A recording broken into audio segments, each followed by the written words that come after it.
new there. And then you've got the feminine plurals, or the first declension plurals, has the iota and the sigma ending with the, again, the feminine vowel there, alpha, not the omicron. Omicron would be identified as a masculine, second declension, masculine. So you got omicron iota, that's a plural for the masculine. Alpha iota would be for the feminine. Without anything, it's just a alpha is going to be neuter. So just find ways to help you memorize that. For me, sometimes just thinking through it like I just did out loud. He gives you a paradigm with the word and the case ending. That's what I did with this. I just wrote them out on a sheet. This could be just helpful for you to carry around, memorize, and get it, internalize it in your mind. What I did is I wrote the whole word out, but I also highlighted the case endings, so that way I was memorizing the endings, not necessarily getting too carried away with looking at the noun itself. And then it also has, this has the articles on it, which we'll get to. In fact, you know what? I'll just jump to that. You want to say something about the feminine? In the paradigm, there are two feminine nouns, graphe and hora. The only difference between the forms is these two words is the final vowel.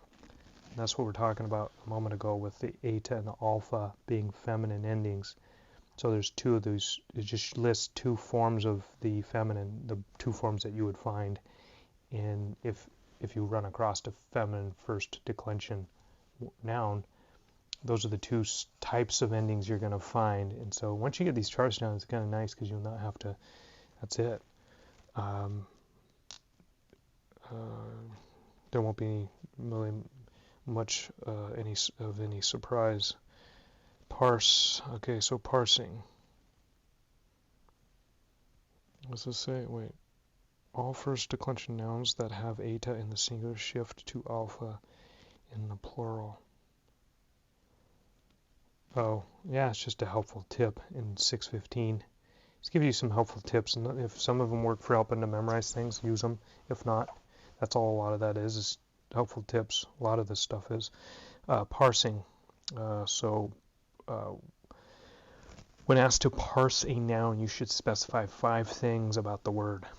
Unless you're in a class, you probably won't be asked to parse a noun, but you still want to know how to parse a noun because it's part of exegesis and getting all the meaning out of a text. So you want to know what case it is. That is, what is the noun's function in a sentence? Is it a nominative? Is it accusative? You want to know the number. Is it a singular? Is it a plural? Is it referring to one person, multiple people? What's its gender? Is it masculine, feminine, or neuter? Its lexical form.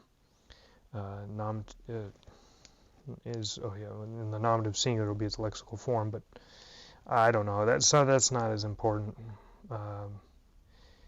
And its inflected meaning, that means how's it being used in the sentence.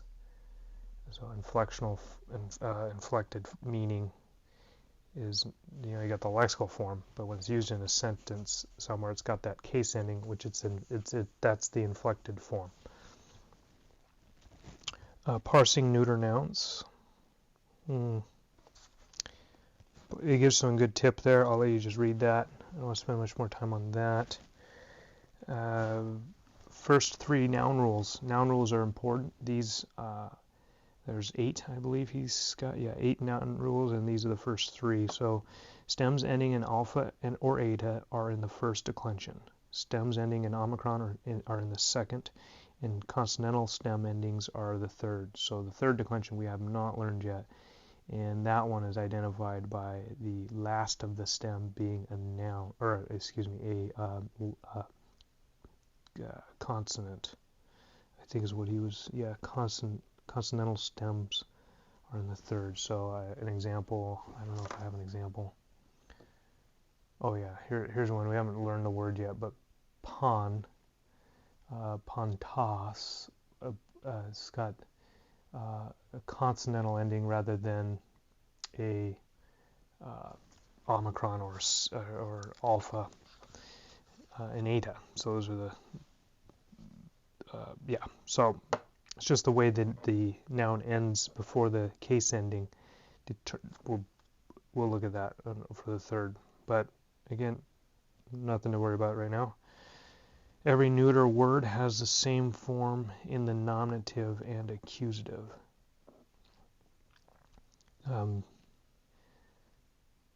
Yeah, that's just a helpful tip. Ergon could be either nominative or accusative. Again, context will help you decide that. Yeah. Almost all neuter words end in alpha in the nominative and accusative plural. Almost all neuter words end in alpha in the nominative and accusative plural. Yeah, we talked about that. So you basically just, again, going back to that chart, he's got there erga. It's those plural, nominative and accusative are the same form in the neuter. So definite article, this is important.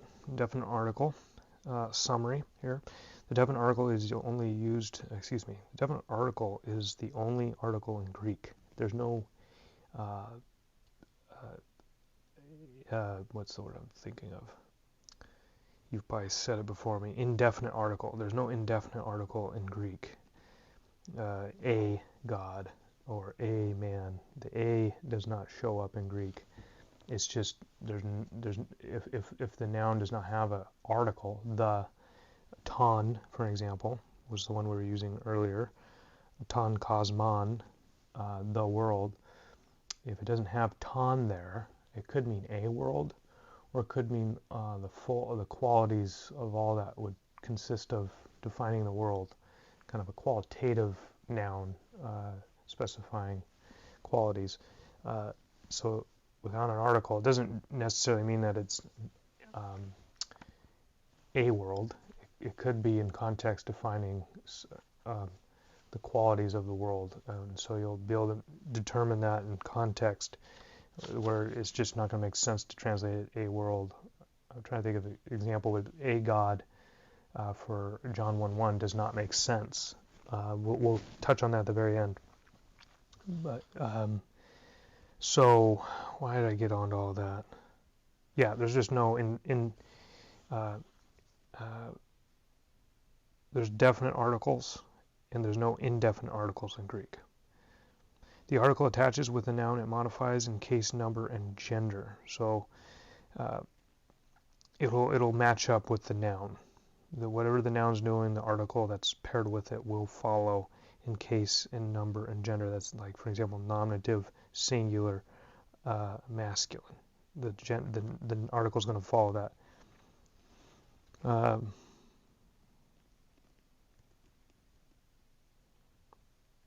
The lexical form of the article is the nominative, singular, masculine. So if you're looking for the article in a lexicon, you're going to look for ha, the omicron.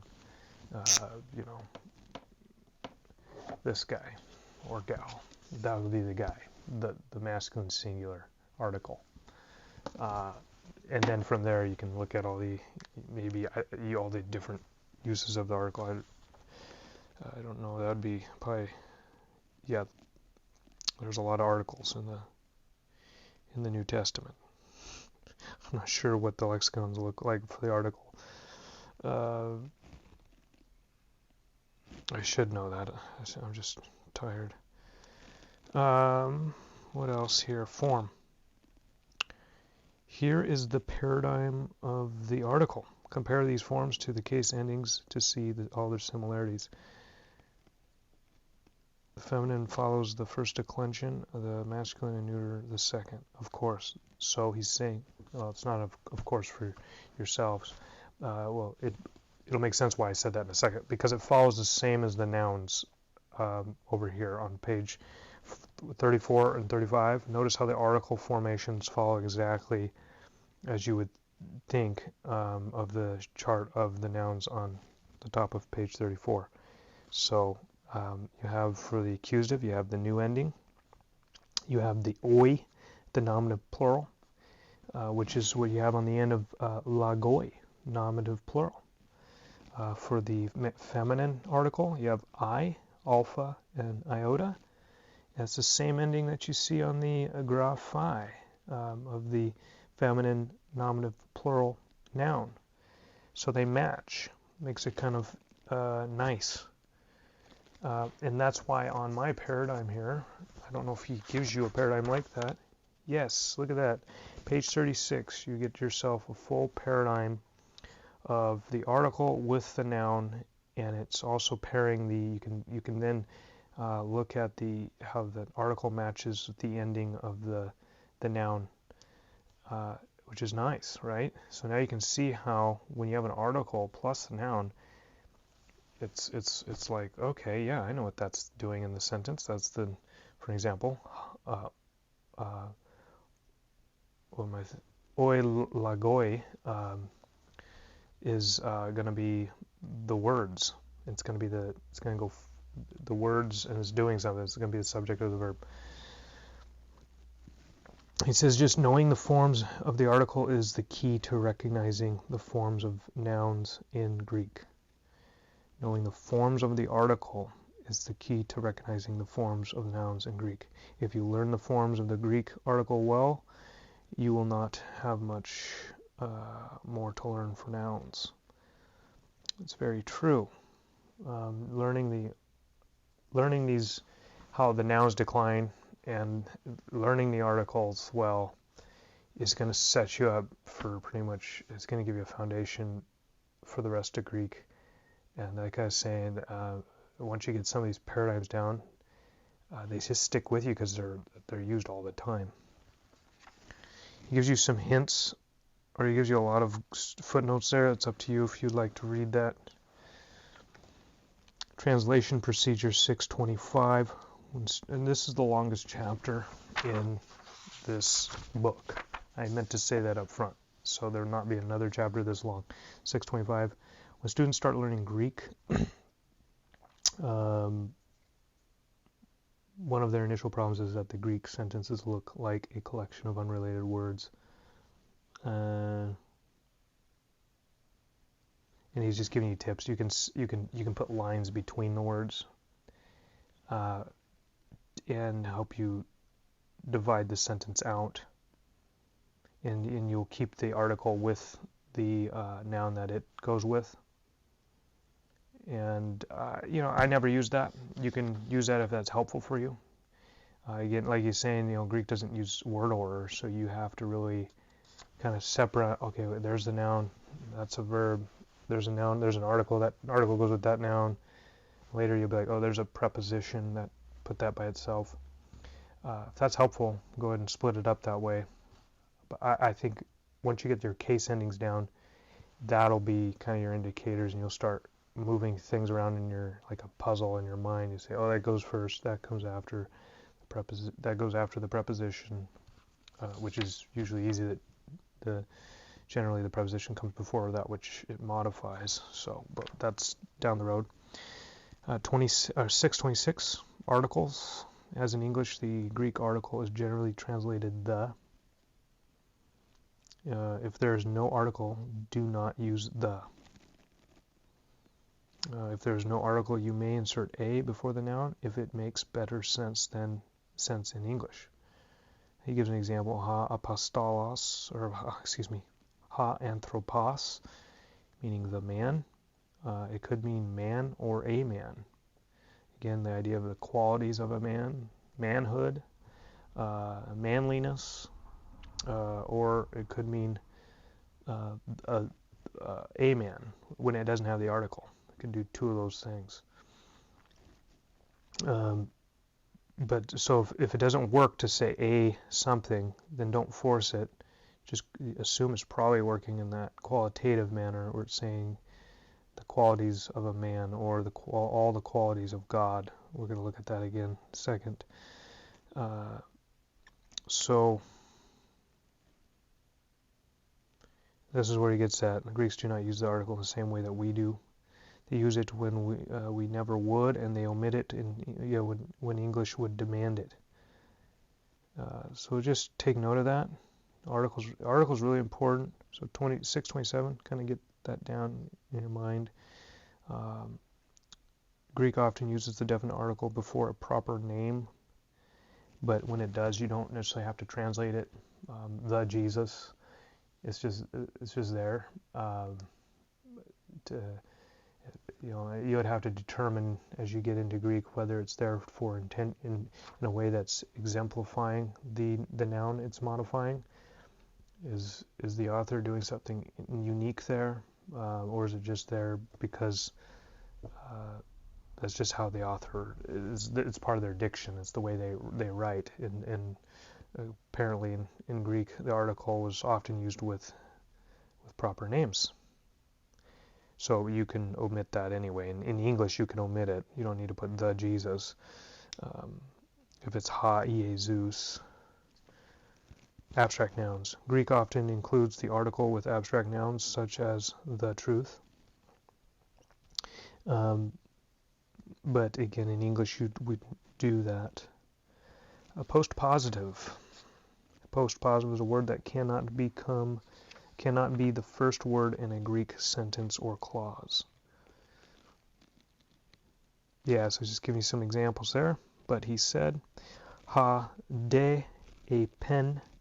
So de is the postpositive. It doesn't come first in the sentence, but when you translate it, it goes first.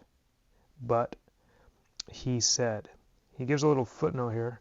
The ha, which is the article, in this case, this is what it is. It's actually can be translated as a pronoun, he. Don't worry about that. That's just, note that in your mind, but the thing that you want to come away with in this section is the nominative case endings and the accusative case endings of the second and first declensions. And this little note here is just something to be aware of. So he says, ha de a pen. I didn't put any of the accent marks. But the whole thing is this article here, the, is actually just functioning as this is the he. He said. This is the word for said. We haven't learned it yet. But sometimes in Greek, quite frequently, the article is just functioning as a pronoun. So it's but he said. So the article can do is elastic like that. It can do multiple things depending on its context, and it might be very important in certain contexts in terms of translational value and theological value, if you will. Every part of Scripture is theological value, has theological value, but sometimes I don't. Yeah, so that's just an extra point he's making as a kind of an aside. I only mention it now because down the road you might find an article and you don't know what it goes to. There's no noun it's modifying, so what is it doing? It's just hanging out there next to de, but he said. That just doesn't make sense. So if you come across a situation like that where you got an article and you don't know what it's doing, it's probably acting as a pronoun. Could be what it's doing. Or the noun is just assumed because of context earlier. But so he gives you a summary. The summary section is really good. Again, maybe start making a chart. We're going to add two more. We're going to add I think in the next chapter, chapter 7, we're going to go with a dative and a genitive and dative case, and that will add to your paradigm. So if you want, you can go to chapter 7 and write out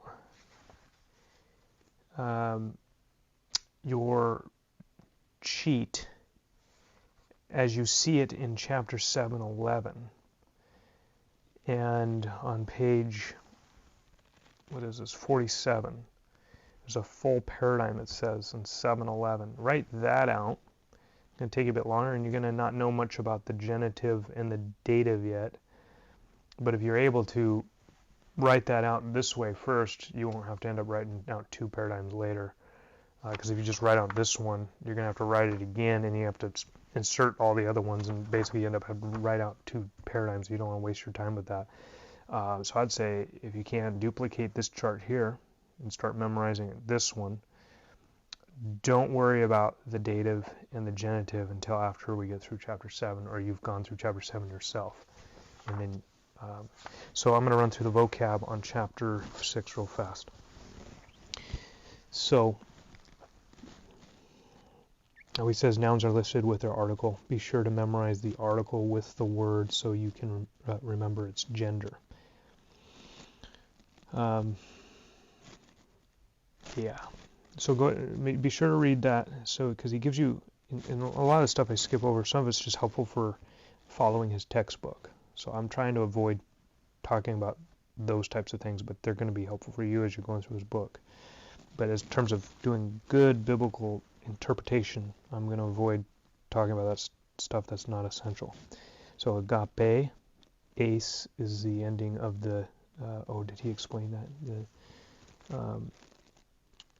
The genitive endings, did he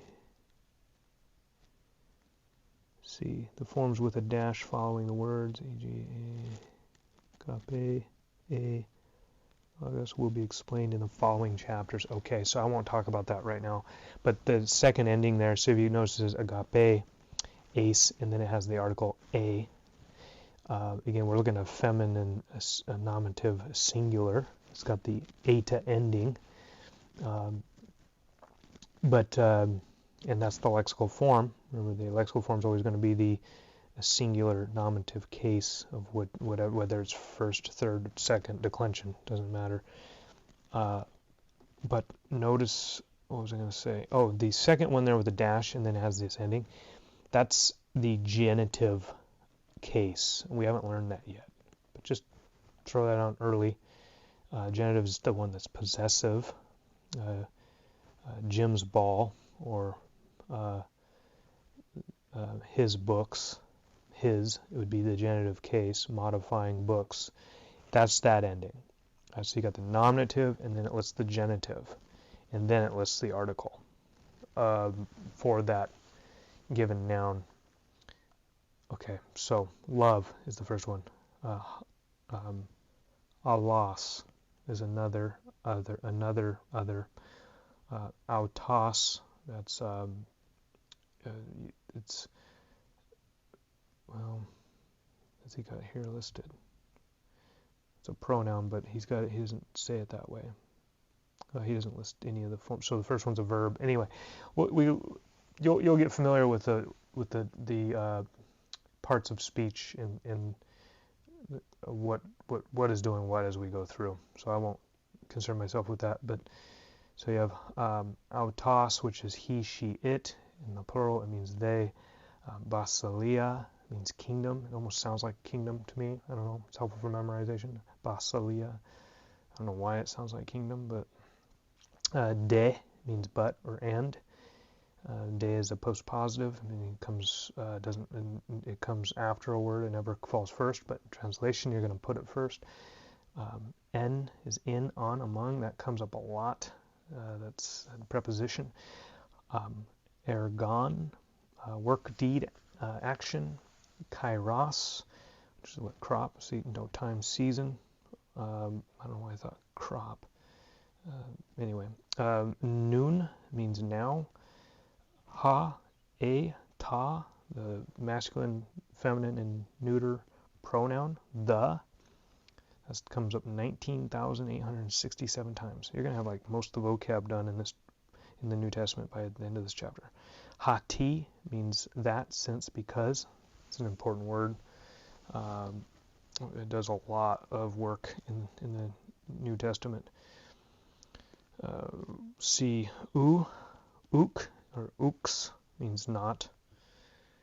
Again, you can read those short paragraphs he has there. Those are fun and helpful.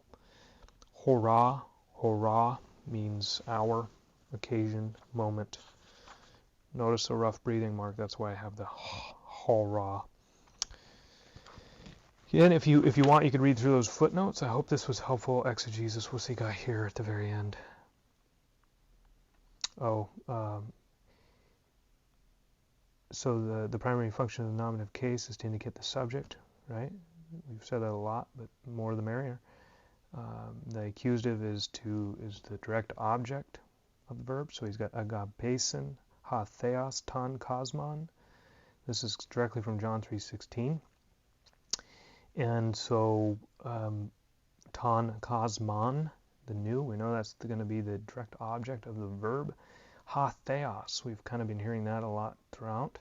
Ha being the nominative singular article, masculine. It's modifying theos, the nominative masculine singular noun. So we know that that's nominative. It's going to go first. The God, well, we're not going to translate it the God. We can just put God loves the world. Some verbs require two objects to complete their meaning. Wow, double accusative. He's already getting into that. Wow, I don't know if I understood that till much later, but he translates it here for you. He says, Ekenos humas didaxai panta. And he's got, he will teach you all things. So I think what he's getting at is the direct object will be you in this case, but it has the os ending, which is the accusative, and panta is another accusative ending, but he's not even going to get to panta till later. Yeah, so that's a third declension noun. So if some of these nouns you don't know, or maybe do we just learn one of those words? No. So he's using an example with some. I think he's just using this because it gets you into the Bible. Or this one's John 14:26. So, but anyway, but you can still see what's going on here with the humas. It's got the sigma ending. It's got the alpha. So we have the feminine accusative singular form if we're following our sheets here. No, that doesn't make sense. Maybe it's because it's the pronoun. Here I am struggling. I'm wondering, never thought about the pronouns. I'm going to look into that and then get back to you. But and then panta, all, you have to supply the noun with that, all things. I really don't know why he chose that verse. Because none of that stuff we've gone over. I just want you to know that there can be two accusatives off of one verb.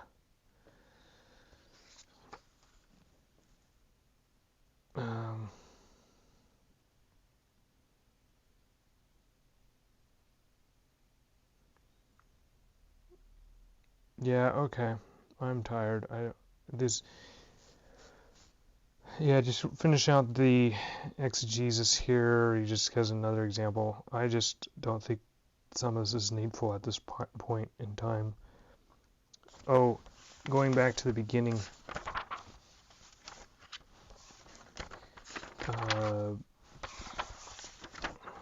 Chapter 6.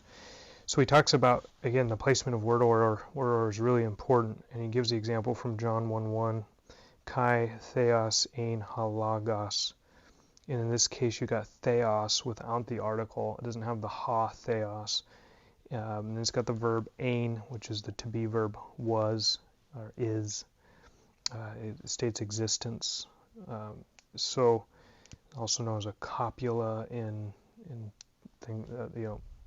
various, depending on what your, I'm thinking of logic, uses the term copula a lot. So anyway, it's the to be verb, so was, and then you got ha logos. So the ha, the omicron, coming before the logos. Again, we got the nominative singular ending, sigma, masculine, and we've got the nominative singular article, so we know this is going to come first, but it's last. And you got theos up front. It's a nominative, and but it doesn't have the noun, or excuse me, it doesn't have the article. So due to rules in Greek, the article, the noun with the article, will always come first.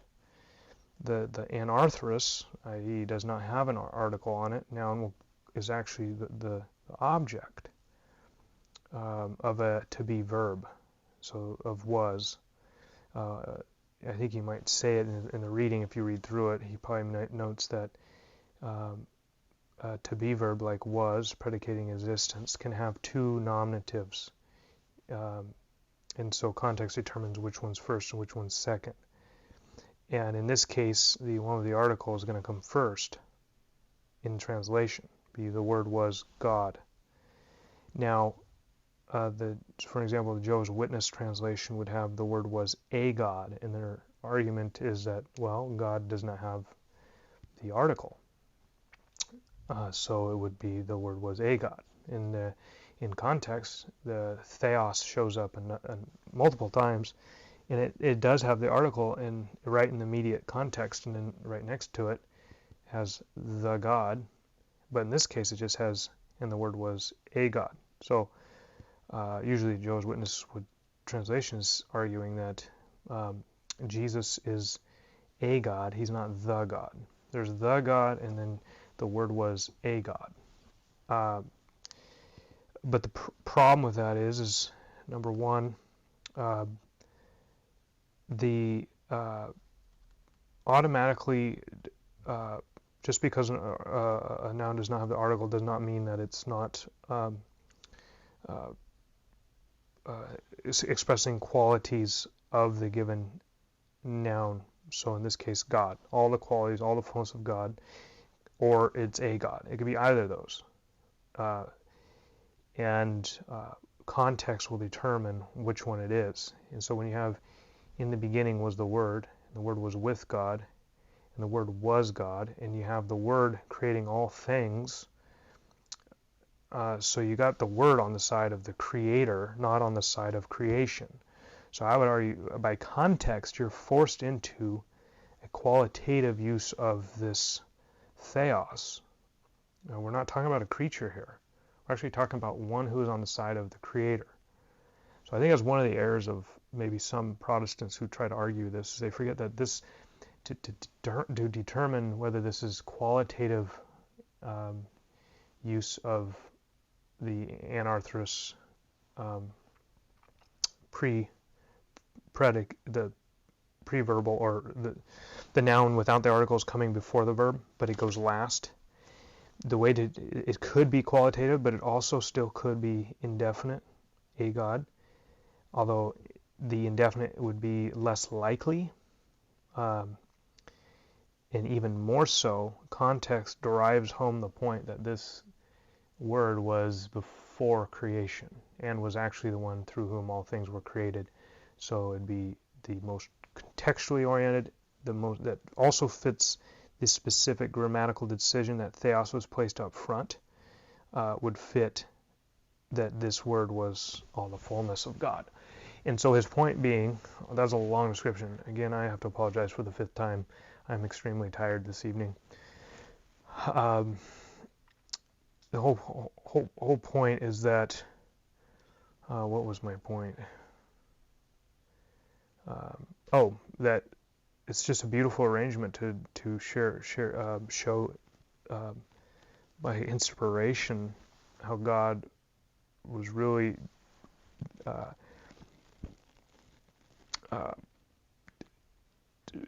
how meticulous the authors were under inspiration when they wrote.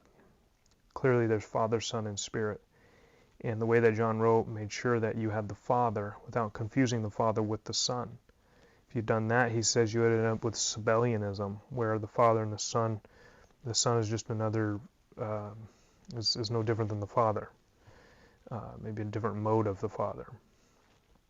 And that would have looked like kai ha logos ein ha theos, both having the article. And so ha theos then would have been confused with the Father in that context. And the Son would have been, just would have collapsed them, and you wouldn't know the difference. And so potentially, I don't know if I've never run through to look at the passage in that way, whether the Son can still come out distinctly divine, which I think, I don't know, it'd be interesting. And then the other error would be the Arianism. I almost said Arminianism. That's quite a bit different thing. Kai ha logos ein theos. So you got the Word was God, but it would be a God. There's no article. It comes last, theos. So it's not emphasizing quality here. It seems, but again, context just wouldn't even make sense with a God. As I mentioned, we're talking about the Creator. But that would be Arianism, the view of the New World Translation, that Jesus was a God. And then you have the Orthodox, which he shows, which is kai theos ein halagos. So hopefully that's fun and helpful.